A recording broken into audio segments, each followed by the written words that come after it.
रामं नामं रमानाथं भवानी सहितं भवं सरस्वतीं गणाधीशं मातरं पितरं गुरुं लक्ष्मीं तनोति निर्धरा मृतरा नपेकछम् आहंगीर्यं निगम साखि शिखा प्रबालं हैरम्बयं रूदं वरचौजनिघ्नं विघ्नादिभेद सदधारधुरं धरं नः।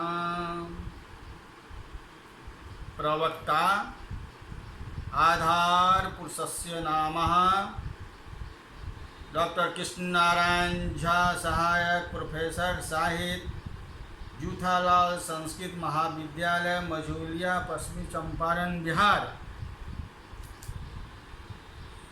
पुस्तक का नाम महाकवि विश्वनाथ चित्त शाही दर्पण प्रथम एवं द्वितीय परिच्छेद, जो कामेशी संस्कृत विश्वविद्यालय के अंतर्गत शास्त्रीय प्रतिष्ठा प्रथम खंड में 30 अंक की निर्धारित की गई है। पूर्व की पाठ में मैंने वाक्यम स्वरूप माह का वर्णन किए थे। आज का पाठ है लक्षणा स्वरूपम। लक्षणा का क्या स्वरूप है? लक्षणा का क्या स्वरूप है? साहित्य दर्पण द्वितीय परिच्छेद कारकाया मुख्यात बाधे तद्दुको यथा अन्यो अर्थः पतीयते रूढ़े प्रयोजना द्वासो लक्षणा शक्ति रपिता। अर्थातः मुख्यात बाधे तद्दुको अन्यः अयम यथारूढ़े प्रयोजनात् वा प्रतीयते असो अर्पिता लक्षणा शक्ति। यम कारकाया विश्वनाथ रचित साहित्य दर्पणे द्वितीय परिच्छेदः उद्धितो अस्ति। अस्य व्याख्यायाः मुखस्य अविधापतिपादस्य संकेतितार्थस्य अविधेयः शक्यः वाच्यं भूति शब्देन कथयस्य मुखे आदो साध मुख्यः प्रथम प्रति मानेये त्वं मुख्यतः तवेव तोक्तं शब्दः व्यापाराद्यो अर्थः व्यवधाने गम्यते स मुख्यः इति अर्थस्य वृत्तिप्रतिपादस्य। यथा हि गंगादि शब्दस्य जलमादाय बाधे वाक्ये अन्योनुक्तयो वस्तु अस्ताप मुक्तो तद् मुक्तः तेन मुख्यार्थे तेन केचित् संबंधेन युक्तः संबंधस्य समीप्य सादृश्यम् अस्य रीत क्रिया योग रूपः यथोक्तम युक्तः संबंधः समीप्यः सादृश्यः समवायवैरित्य क्रियाय रूपः तथोक्तम तात्पतस्थ्या तथैव तदात्म्यासितव्या तथैव च अर्थः आश्रयः यथा विद्यारूढ़े अनिधि विद्य व्यवहार प्रसिद्धे प्रयोजनम वाचक शब्दे सत्यापि पदेन स्यः लक्षण स्वीकार फलम तस्माद् व्यले पंचमी वा इति पक्षांतरे रूढ़ि प्रयोजनम वा अस्ते यस्याः वृत्त्याः प्रतीयते क्रियावक्त्रः लक्षणाः विषयजनिताः तेव प्रस्तुतपयो अंबिका साक्षात् संबंधनेन मुख्यतः निष्ठा परस्पर संबंधे शब्द निष्ठा वाक्य वहित लक्षणात् विषय सत्वाद आरोपिता तो शब्द धर्म शक्ति श्रुति लक्षणा तदाम्येति। अब लक्षणा का ये हिंदी रूपांतर सुने। वाच अर्थ का वाक्य में अन्वय हो पाने अथवा उससे तात्पर्य की उत्पत्ति न हो पाने के कारण बाधा होने पर प्रसिद्ध या प्रयोजन बस जिस वृत्ति मुख्य वाच्य अर्थ से संबंध दूसरे अर्थ की प्रतीत होती है वह अर्पित निष्ठ होने पर भी शब्द व्यापार के रूप में आरोपित वृत्ति लक्षणा है। जैसे कलिंगः साहसिकः इत्यादि वाक्य में कलिंग आदि शब्द देश विशेष आदि रूप अपने अर्थ में असंगत हो जाने पर देश को अचेतन होता है, अतः अचेतन देश में चेतन धर्म साहस नहीं हो सकता। जिस शब्द शक्ति से अपने से संयुक्त पुरुष आदि का बोधन होता है और शब्द की जिस शक्ति के द्वारा गंगायाम घोषः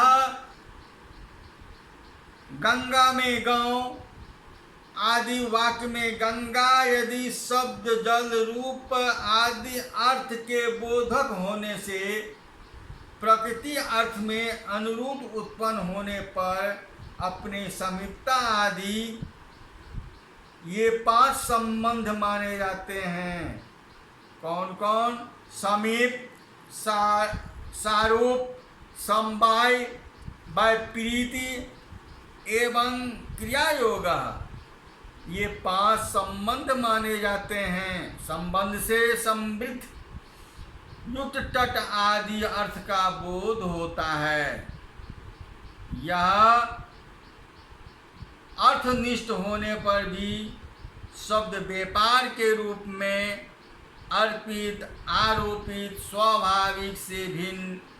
आज मत में स्वाभाविक शब्द व्यापार अभिधा उससे विलक्षण है, क्योंकि वह तो काल्पित एवं वास्तविक है और ईश्वर से अनुद्रवित नैयायिक मत में इस पद से यह अर्थ माना जाए, ऐसी ईश्वर इच्छा की शक्ति उनसे भी विलक्षण है, क्योंकि इसके उद्भावक तो वक्ता है, शक्ति वृत्ति लक्षणा है।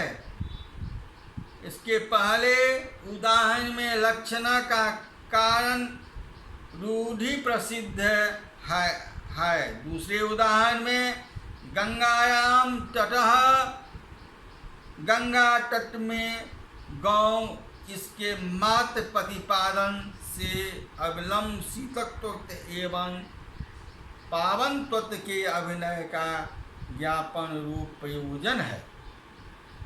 हेतु के बिना ही जिस किसी संबंधित की विलक्षणा में अतिम्यानी न हो, इसलिए कहा जाता है कि रूढ़ि एवं प्रयोजन में से किसी एक के होने पर कुछ भी कर्म कुशल या रूढ़ि का उदाहरण देते हैं।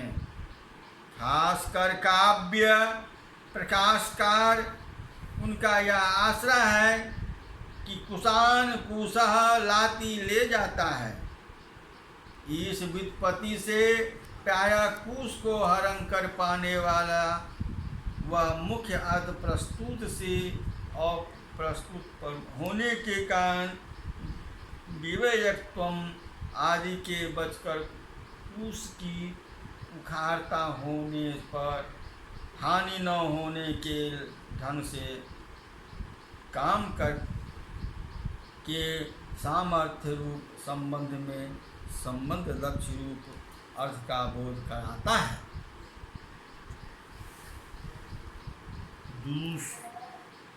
दूसरे आचार्य इन्हें नहीं मानते हैं। कुश ग्राहक रूप अर्थ का व्युत्पत्ति से प्राप्त होने पर भी दक्ष रूप अर्थ ही मुख्य अर्थ है। शब्द की व्युत्पत्ति का निर्मित और ही अर्थ प्रकृति का निमित्त और ही भिन्न भिन्न होती है। व्युत्पत्ति प्रायः अर्थ को ही मुख्य अर्थ मानते हैं। गौ सेते गाय सोती है। गौ में भी लक्षणा मानना पड़ेगा। गमनार्थक गम धातु से गमेदो इस सूत्र से दो प्रत्यय होने बने गो शब्द का शयन काल में प्रयोग हुआ है। बहुत से आचार्य से नहीं मानते। उनका कहना है कि कित प्रत्यांत के व्युत्पत्ति निमित्त ही माना जाता है और उनादि प्रत्यांत में प्रकृति निमित्त। अतः गो सेते में गौ में लक्षणा नहीं मानी जा सकती। यह तो स्वयं गाय के अर्थ का रूढ़ गमन करने वाली उसके लक्षणा कहते हैं। अब लक्षणा के भेद कहते हैं। मुख्या लक्षणा कारिकाया मुख्यात अस्तेदरा मुख्यात अस्येतरापेक्षो वाक्यार्थे अन्वय सिद्धये यस्यात्मनो अप्युपादानादेवो उपादान लक्षणा। अब ये कहने का तात्पर्य है कि रूढ़ा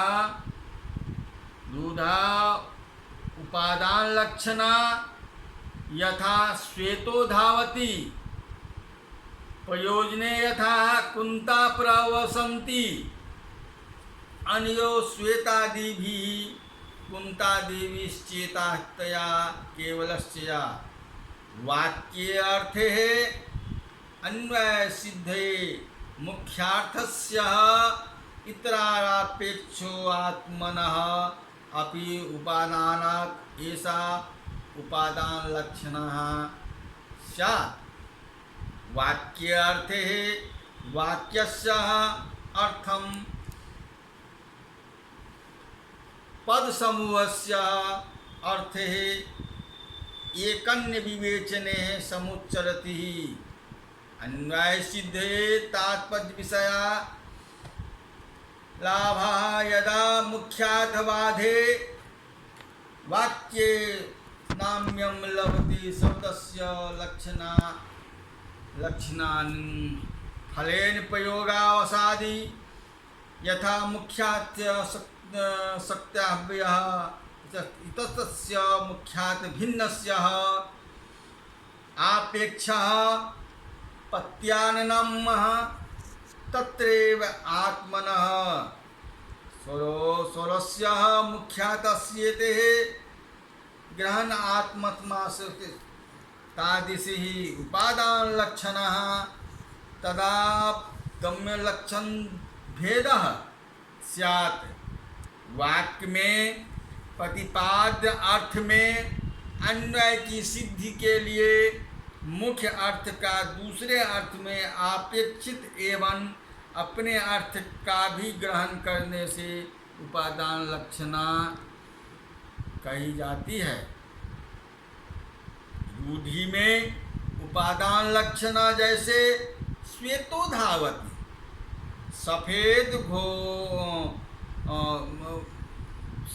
दौड़ता है। श्वेतो धावति सफेद दौड़ता है। प्रयोजन में जैसे कुंता प्रवसंती, कुंता अस्त्र प्रवेश करते हैं, कुंत अस्त्र प्रवेश करते हैं। इन दोनों में अचेतन होने से श्वेत गुण से कुंत जड़ है, अतः दोनों अचेतन। धावन दौड़ना एवं प्रवेश क्रियाओं में कर्ता व्यापार आश्रय के रूप में केवल अपने से अन्वय न पाने वाले श्वेत एवं कुंत आदि से इनकी सिद्धि के लिए अपने से संबंधित अश्व आदि एवं पुरुष आदि का आक्षेप किया जाता है। पहले मैं प्रयोजन के अभाव में कारण रूढ़ि और दूसरे के कुंत आदि की अत्यंत तीक्ष्ण प्रयोजन है। यहाँ अपने मुख्य अर्थ का उत्पादन किया जाता है। लक्षण लक्षणा में तो दूसरे अर्थ मात्र का ही ग्रहण होता है। इन दोनों में भेद है। उपादान लक्षणा अजहत स्वतादि कहा गया है। अपर्णम स्वरस्य वाक्यार्थे परसस्य सिद्धये उपलक्षण हेतुत्वादेया देशा लक्षण लक्षणा। अत्र वाक्यार्थे अन्वय सिद्धे स्वरस्य परस्य समर्पणम एषः उपलक्षण हेतुत्वात् लक्षण लक्षणः। यदा यत्र वाक्ये परस्य परस्पर अन्वय सिद्धि स्वरूपस्य समर्पणम उपलक्षणे हेतत्वा ऐसा लक्षण्येति। वाक्यार्थे व्याख्याया बोध्ये परस्पर मुख्यार्थ भिन्नस्य अन्वय सिद्धये वाक्यात् घटना घट का अन्वय क्रियते सा ऐसा मुख्यार्थस्य परमात्म विशेषतायाः प्रतिपादित्वा इति। उपलक्षण हेतुत्वात् उपलक्षणम मुख्यार्थमागः विहाय शाखा मार्गेण गमन अत्र तो मुख्यार्थ विहाय मुख्यार्थया मातत्वेन बोधनम यस्यात् तस्य हेतत्वात् कारणत्वात् लक्षण लक्षणः लक्षणेः तादृशो लक्षणात् विषये लक्षणा तदाख्यो लक्षण भेदः इति।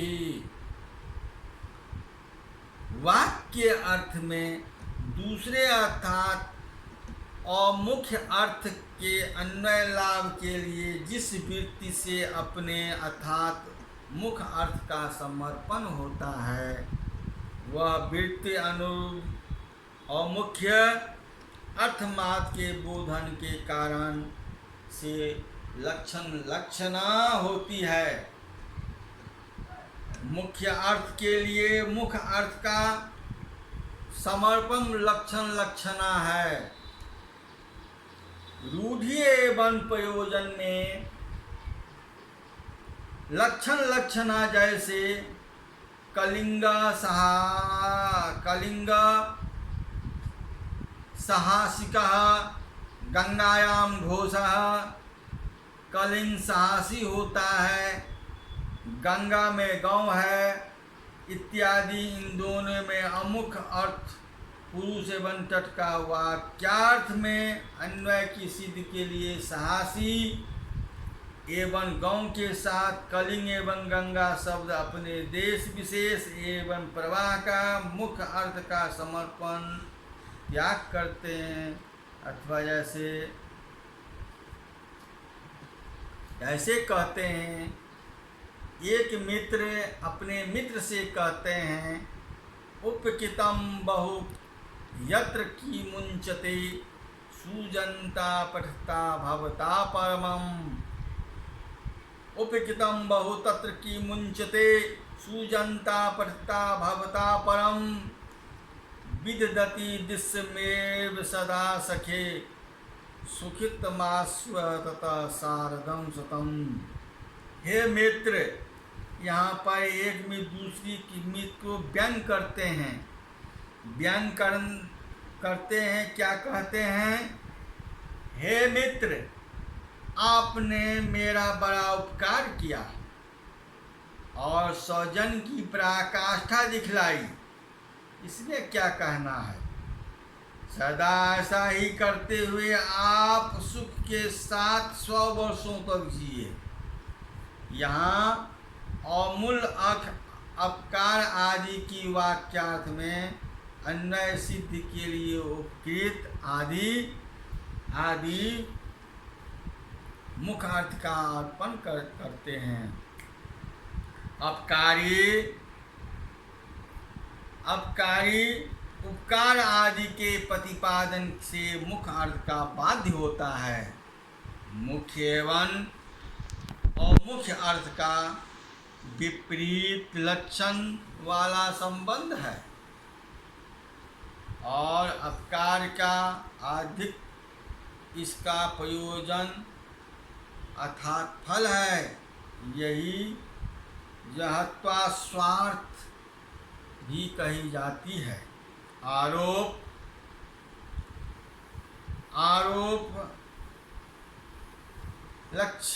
लक्ष्यार्थ में और सत्वार्थ का भेद रूप से आरोप कहते हैं। अवधान उस आरोप का उत्कृष्ट ये पूर्वोक्त 4 प्रकार की लक्षणा रूढ़ि उत्पादन लक्षणा, प्रयोजनवती उत्पादन लक्षणा, रूढ़ि लक्षण लक्षणा, प्रयोजनवती लक्षण लक्षणा प्रत्येक 2 प्रकार की होती है। तावे पद आरोप पूर्वोक्त 4 प्रकार की लक्षणा से है। विषयी लक्षात के द्वारा अनाच्छादित विषय से अभेद संबंध की प्रीतिपूर्वक प्रतीत करने वाली लक्षणा सारोपी कही जाती है। विषयी लक्ष्यार्थ से अग्नि विषय का उसी के साथ अभेद संबंध की प्रतीति पूर्वक प्रतीत कराने वाली लक्षणा सारोपा कही जाती है। यही सारूप लक्षणा की रूपक अलंकार का बीज है। रूढ़ि में उपादान लक्षणा आरोप जैसे अश्व से तो धावती, सफेद घोड़ा दौड़ता है। यहाँ सफेद गुण के युक्त लक्षात के द्वारा अतिष्क स्वरूप वाला घोड़ा अपने में समवाय संबंध से स्थित गुण के तादात्म्य से प्रतीत होती है। प्रयोजन में जैसे एते कुंता प्रवसंती, ये कुंता प्रवेश करती है। यहाँ एते सर्वनाम से कुंद की धारण करने वाले पुरुष का निर्देश होने से सारोपा है। रूढ़ि में लक्षण लक्षणा सारोप जैसा कलिंग पुरुषो बुद्धि युद्धते, कलिंग पुरुष युद्ध करता है। यहाँ कलिंग एवं पुरुष का आधारधेय भाव संबंध है। कलिंग आधार है एवं पुरुष आधेय। प्रयोजन में सारोपा लक्षण लक्षणा जैसे आयु धृतम, यहाँ आयु का कारण धृत का कार्य कारण भाव संबंध, आयु काज है तथा धृत कान से संबंधित वे आयु की भेद से प्रतीति होती है। अथवा राजकीय पुरुष के जाने पर राजा असो गच्छति, यह राजा जाता है, यहाँ स्वाभाविक भाव लक्षण संबंध है। अथवा जैसे आगे वाला मात्र अव्यय के भाग से हस्तोयम यह हाथ है, यह अन्वय विभाव लक्षण संबंध माना है। अग्रभातः इस तरह लक्षणा के बारे में मैंने आपको समझाए। अब व्यंग्य के बारे में आपको समझाने जा रहे हैं। व्यंग्य क्या है? अस्य कारकायाः व्यंग्यस्य गूढ़ा गूढ़त्वादुधासु फललक्षणाः प्रयोजने या अष्टभेदाः लक्षणाः प्रादिशस्ततः प्रयोजने स्वरूपस्य व्यंग्यस्य यूढ़ा मूर्तयः प्रत्येकं द्विधा भूत्वा कोट्स भेद 16 प्रकार के हो जाते हैं व्यंग्य। तत्र गूढ़ काव्यार्थ भावना परिपक्व बुद्धि विभावेन मात्र भेद्य यथा उपकृतं बहु तत्र की मुंचते अमूढ़ अति अस्फुटतया सर्वसंवेदितः। कन्या व्यंग्य के मूढ़ एवं अबूढ़ होने से प्रयोजनवती लक्षणा फिर 2 प्रकार की होती है। प्रयोजन में 8 प्रकार की लक्षणा बताई गई है। प्रयोजन रूप व्यंग्य के बूढ़तत्व एवं अदूढ़त्व से प्रत्येक 2 प्रकार की होकर 16 प्रकार की होती है। इनमें काव्यार्थ के परिशीलन से प्रौढ़ बनी बुद्धि के विभव से मात्र जाना जाने वाला गूढ़ है। जैसे उपकृतम बहुतत्व की मुंचते में यहाँ वक्ता के तात्पर्य से जो विपरीत लक्षण होती है उसे उपकृत का अर्थ उपकृत हो जाता है। उपकार का अतिशय स्वरूप प्रयोजन उपपंग है, यह विशिष्ट सहृदय सम्मात विषय है। यहाँ व्यंग्य गूढ़ है और गूढ़ अर्थ है। अत्यंत स्पष्ट होने से सभी जनों के द्वारा से जैसे कामनियों का यौवन का मद ही श्रृंगार चेष्टाओं को उपदेश कराता है, यहाँ उपदेश कराता है। इससे प्रकट करता है, अर्थ लक्षित होता है। आविष्कार का अतिश जो प्रयोजन है यह वाचार की तरह प्रतीत होता है। अतः यहाँ व्यंग्य अर्थ मूढ़क है, व्यंग्य अर्थ मूढ़क है। अब हम आगे पाठ में आपको विभाव, अनुभाव, संचारी भाव के बारे में बताएंगे। विभाव अभिधा लक्षणा मूला शब्द व्यंजनादुधा और अभिधा लक्षणा मूला शब्द के बारे में हम आपको बताएंगे। अभिधा मूलक एवं लक्षणा मूल इनके सबसे संबंधित व्यंजना 2 प्रकार की हो जाती है। अभिधा मूल का व्यंजना संयोग आदि से अर्थ वाले शब्द के अर्थ नियंत्रित होने पर जिससे दूसरा अर्थ माना जाता है वह अविधा आश्रित व्यंजना है। अब आगे पाठ में मैंने दर्शाएंगे अविधा लक्षणा मूला शब्दस्य व्यंजना विधा व्याख्याया इति संपूर्णम्।